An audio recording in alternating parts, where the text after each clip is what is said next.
Gipaubos sa seminar sa taga Land Transportation Office kun LTO ang mga traffic enforcers sa Mandawi nga buot ipa-deputize aron maka-issue na og temporary operators permit kun TOP.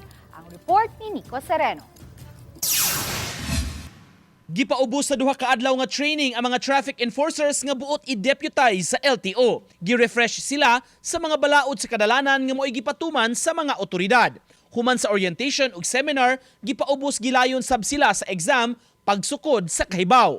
Ang makapasar ug maaprubahan niini, mamahimo na unyang LTO deputized enforcers. Makadala na sila og TOP o Temporary Operators Permit gikan sa LTO gawas pa sa traffic citation ticket nga gi-issue sa LGU. I-endorse ta atong mga 34 or 35 but ang nihuman gyud sa 2 days mga 32 lang to sila.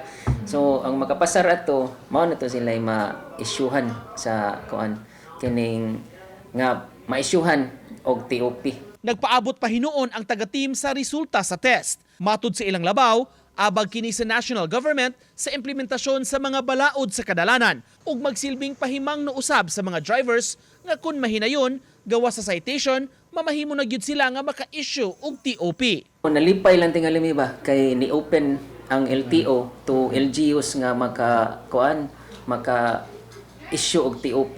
Dako na kayo na namong sa among makuan dako na namong achievement ba nga usa ang Mandawi no sa nakita nga gi-operan. Uban ni Godfrey Relien, Nico Sereno, Balitang Bisdak.